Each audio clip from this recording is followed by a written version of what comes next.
भूषणाला विरोध होताना पाहायला मिळतोय, भाजपच्या कार्यकर्त्याकडनं राडा घातल्याचं पाहायला मिळतंय। मला असं वाटतं दुर्दैवी आहे, विकासाचा विरोध करायचं काही कारण नाही आणि हा विरोध होतोय हे आम्हाला लक्षात आलेलं नाही आहे। मग विकास भारतीय जनता पक्षाला नकोय का? सामान्य माणसासाठी ज्या योजना राबवल्या जात आहेत या संदर्भामध्ये विरोध जर होत असेल मला असं वाटतं की त्यांनीच आत्मपरीक्षण करण्याची वेळ आहे। काही दिवसापूर्वीच आपण पाहिले की भारतीय जनता पार्टीने एक पराभव स्वीकारावा लागला, आपला विजय झाला आणि आज आपण आता म्हणलात की आता आपण सत्तेत आहोत असं मला वाटतं। या वाद क्रमांक 18 मध्ये आल्यानंतर तुम्ही आता सत्ता पक्षाचे कार्यकर्ते जर विरोध करत असतील तर मग विरोधातले सत्तेत आहेत असंच म्हणावं लागेल। विकास कामाला विरोध करायला म्हणजे लातूर वेगळ्या वळणावर जाते असं वाटत नाही? नक्कीच, असं यापूर्वी कधी घडलं नाही आणि लातूरचा ठेका कोणाकडं कोणी दिलेला नाही। लातूर हे लातूरकरांचं आहे, त्यामुळे लातूरकरांच्या विकासाच्या आड येण्याचा हा प्रकार जो आहे हा निंदनीय आहे। पहिल्यांदा खास करून लातूरमध्ये जर म्हणलं तर वाद क्रमांक 18 मध्ये आता यापूर्वी विकासामध्ये तर गती मिळालीच आहे, मात्र याच्या पुढे कशी गती मिळणार आहे कामाला? आम्ही आमची भूमिका घेऊन लोकांसमोर जाणार आहोत आणि काँग्रेसनं नेहमीच सामान्य माणसाच्या अडचणीत धावून जाण्याचं काम केलेलं आहे आणि खरं म्हणजे लातूरमध्ये ज्या मूलभूत गरजा आहेत लातूरकरांच्या याला न्याय देण्याचं काम काँग्रेसनंच केलेलं आहे। म्हणून मला असं वाटतं की याच्यामध्ये लोकांच्या कडे गेल्यानंतर लोक आमच्या पाठीशी उभे राहतील याबद्दल माझ्या मनामध्ये कुठलीही शंका नाही। पहिल्यांदाच विकास कामाला आणि काँग्रेस पक्षाचा आवाज दाबण्याचं काम करतंय असं भाजप वाटतंय का? काँग्रेस पक्षाचा आवाज दाबण्याची कोणाची हिंमत आणि असा कोणी हा वाटणार असेल तर ते अंधनमनात वावरतायत, यापेक्षा अधिक अशी परिस्थिती आहे असं मला वाटतं। पार्टीचे कार्यकर्ते हे जनतेची दिशाभूल झालेलं सहन करू शकत नाही। विधानसभेमध्ये सुद्धा प्रत्येक चौकामध्ये कोट्यावधी रुपयाचे बॅनर लावून विकास कामाचं भूमिपूजन करण्याचं सोंग त्यांनी केलं। आज एकही काम तिथं पूर्ण झालेलं नाहीये आणि म्हणून आता महानगरपालिकेची निवडणूक समोर तोंडावरती आहे, त्याच्यासाठी पुन्हा एकदा दिशाभूल करण्याचा जनतेचा कार्यक्रम यांनी चालवलाय, स्टंटबाजी करतायत। आणि ह्याचं प्रमाण हे आहे की मी सिटी इंजिनियरला बोललो, रोड कारकुनला बोललो, झोन प्रमुखाला बोललो, जेईला बोललो आणि सगळ्यांना विचारलं की इथं त्यांना काम करण्याचे आदेश आहेत का किंवा परवानगी आहे का? त्यांनी आम्हाला सांगितलं की जोपर्यंत अंडरग्राऊंड ड्रेनेजची इथं काम होत नाही, जोपर्यंत एनओसी महापालिकेची त्या संदर्भात दिली जात नाही, कुठलंही काम इथं होऊ शकत नाही। मग कशाला दिशाभूल करायची? कशाला तुम्ही वेड्यात काढता लोकांना? म्हणजे फक्त निवडणूक आल्या की फक्त तिथं बॅनर लावायचे, एवढे कोटी आम्ही दिले असं म्हणायचं आणि वेड्यात काढायचं, हे कशाला सोंग करता? आणि समजा इथं जर रोड आज केला आणि 1 महिन्याभरानंतर ते मोठे पाईप अंडरग्राऊंड ड्रेनेज वाल्याचे जर आले आणि त्यांनी पुन्हा जर रोड खणला, कोणाचे पैसे वाया जाणार आहेत? हे पैसे जनतेचे पैसे आहेत, ह्यांना काही फरक पडत नाही। स्वर्गीय विलासरावजी देशमुख साहेबांच्या नावानं 10 वर्ष ती कमान लागली, तिथे अनेक लोक ऍक्सिडेंटनं मरून गेले। 70 लाख रुपये त्या कमानीचे खर्च करून नंतर त्यांनी त्यांचा मूड बदलला, त्यांनी ती कमान पाडून टाकली। ही संस्कृती आहे इथली।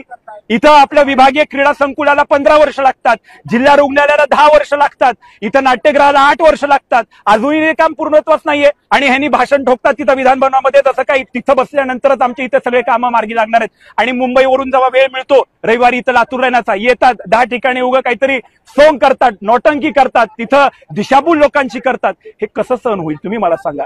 जनतेला दिशाभूल करण्याचं काम जर ते करत असतील तर भारतीय जनता पार्टीचा सामान्य कार्यकर्ता शांत बसणार नाही, त्याला चोख असं उत्तर दिल्याशिवाय शांत बसणार नाही. विरोध केलाय काय म्हटलं? काय नेमका विरोध केलाय? आम्ही त्याचा निषेध व्यक्त करण्यासाठी त्यांच्यासोबत खरं तर आम्हाला संवाद साधायचा होता, पण आपण पाहिलेलं आहे संवाद तर कधीच होत नाही. कसल्या प्रश्नाचं उत्तर त्यांच्याकडून मिळत नाही, कुठल्या विषयावरती स्टेटमेंट आपल्याला मिळत नाही. आपण पाहिलं असेल की जेव्हा विभागीय क्रीडा संकुलाचा विषय चालू होता, एवढा मोठा प्रोजेक्ट जेव्हा लातूरला येणार होता, त्यांनी काय केलं, तिथं दत्तात्रय भरणे साहेबांची भेट घेतली आणि तो मुरुड अकोल्याला कसा हलवायचा ह्याच्या संदर्भात त्यांनी पत्र दिलं. जिल्हा रुग्णालयासंदर्भात एक तरी पाठपुरावा झालाय का हो? आज नाट्यगृह 8 वर्ष झालं तिथं बंद आहे, त्याच्या संदर्भात काय? आज सकाळचा दाखला घेऊन ते विधानभवनात भाषण मांडतात की एवढे पाईप फुटलेत, एवढं पाण्याचं पिवळं पाण्याचा प्रश्न वगैरे. अहो 15 वर्ष तुम्ही काय झोपला होतात काय? तुमच्या हातामध्ये सगळी सत्ता होती, तुम्ही इथले 15 वर्ष झाले आमदार आहेत आणि आज तुम्ही विधानभवनामध्ये निवडणुकीच्या तोंडावर भाषण करता की हे पाणी कुठून आलं, पेपर असा म्हणतोय. तुम्ही काय पेपर वाचले नाहीत का 15 वर्ष या लातूर शहरातले काय अडचणी होत्या ते? आता फक्त स्टंटबाजी करण्याचा जर उपक्रम या ठिकाणचे आमदार करत असतील तर मला वाटतंय फक्त जनतेची ह्याच्यामध्ये दिशाभूल होते, लोकांना वेड्यात काढण्याचं काम करण्यात ह्याचं प्रमाण आहेत. 2014चा तुम्ही जाहीरनामा काढून बघा, 2019चा काढून बघा, 24चा काढून बघा, फक्त स्टंटबाजी करण्याचा कार्यक्रम हे करतात. आमची भूमिका ही आहे की अशा पद्धतीचे अनधिकृत आणि स्टंटबाजी करणारे कार्यक्रम आपण बंद करावे. अधिकृतपणे महानगरपालिकेच्या प्रशासनाच्या माध्यमातून कार्यक्रम झाले पाहिजेत. हे काय आपली प्रायव्हेट प्रॉपर्टी नाहीये, वाटलं तेव्हा बॅनर लावलं, वाटलं तेव्हा नारळ फोडले, असं प्रशासनाचं अपमान केल्यासारखं आहे, आपल्या प्रक्रियेचा अपमान केल्यासारखं आहे. कुठल्याच शासकीय माणसाला काही माहिती नाही, तुम्ही येता बॅनर लावता, तिथं नारळ फोडता आणि लोकांना वेड्यात करता. अहो एवढे कामं दोन महिन्यापूर्वी त्यांनी गाव भागामध्ये असेल, प्रभाग क्रमांक 11 मध्ये असेल, त्यांनी भूमिपूजन केले. कुठे आहेत ती कामं आज? फक्त स्टंटबाजीचा कार्यक्रम आहे. हे खपून घेणार आहेत का? पैसे कोणाचे वाया चाललेत? लोकांचे पैसे वाया चाललेत.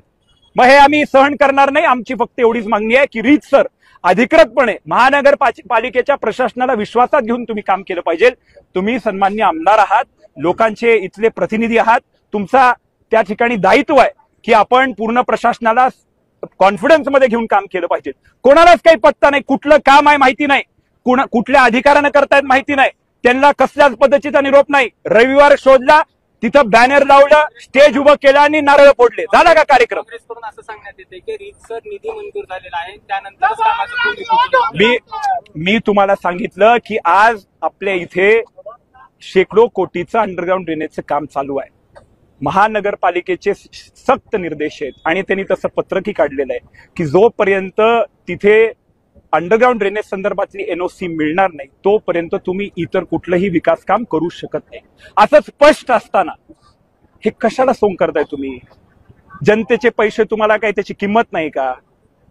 असंच होतंय ना, किंवा निवडणुकीच्या तोंडावर तुम्हाला फक्त स्टंटबाजी करताय, एवढंच सिद्ध होतंय आणि ह्याचा आम्हाला प्रखर असा विरोध आहे.